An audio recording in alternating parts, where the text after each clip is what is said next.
you're not ready. What if I told you that? Eyeball to eyeball, face to face, you're not ready. How does that feel? How does that land? Welcome to another episode of Journey to Mastery. I'm your host, Elsie, and in this episode, I want to talk about refinement. We've been covering the 6 principles of the crown. The first one is authority. The second one is dominion. The third one is stewardship. The flame. The first one is passion. The second one is refinement. And the last one is conviction. Today, I want to talk about refinement because a lot of entrepreneurs, we want to grow, we want to get to the next level, we want to level up, but the blunt reality is you're not ready. You're not ready to grow. If God were to give you what you wanted in your current state, it would destroy you. It would destroy your business. It would destroy the relationships that you've built. So to say it simply, you're not ready. Now, it's one thing to know that you're not ready for something. It's another thing to prepare yourself to get ready for that thing or that season or that promotion, whatever it is. But oftentimes it's a little tricky to understand that, right? When God gives us an answer, it's not always just no. Sometimes it's not yet. So what I want to uncover is, how do you know when you're not ready? How do you know when you're ready, right? How do you know the difference? The first thing that comes to my mind when I think about somebody that's not ready is your mind is not open. Your mindset is stuck where you are. For example, if you cannot conceive making 7 figures, I promise you, you will probably not make 7 figures. The first thing that has to happen to prepare yourself for the next level is to prepare yourself mentally for the next level. If your mindset is stuck where you are, you will always be stuck where you are. The second way to know that you're not ready is your heart. If your heart isn't prepared to face the adversity, to face the challenges, to face the hard stuff that you will inevitably go through on your way to that next level, then you ain't ready. And the third one is, God has not given you peace about it.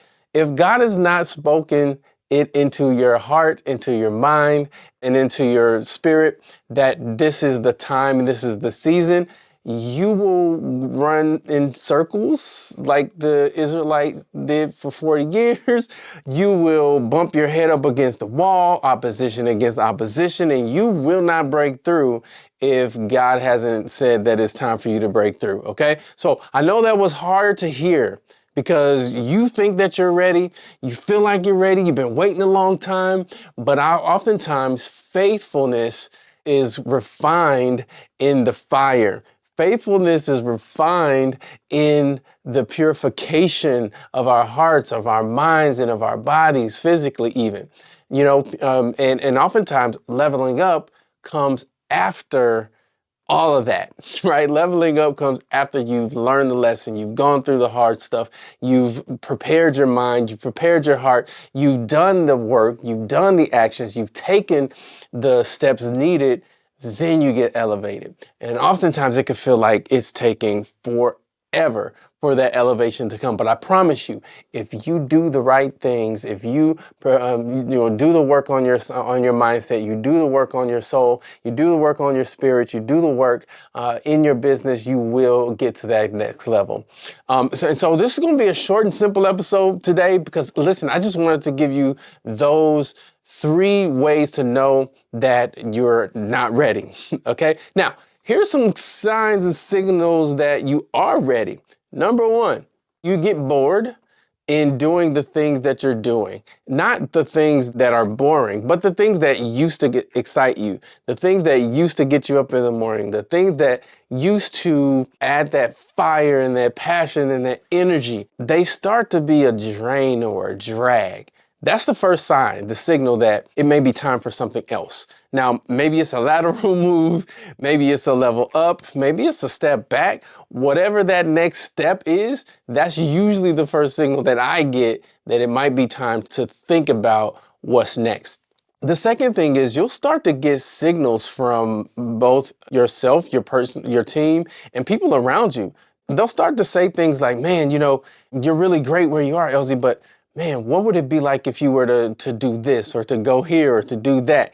They'll start to plant seeds. God will send people to plant seeds of the next level, of the next step in the next season. And it can be scary at first, but when you start to recognize it and embrace it, you'll start to recognize and identify when that season is up and it's time to move on.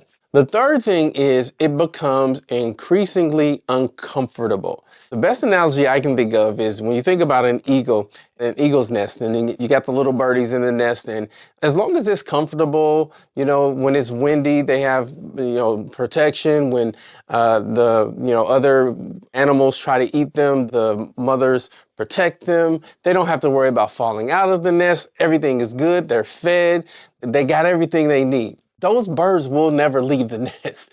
They'll never leave. Why would they? They got it good.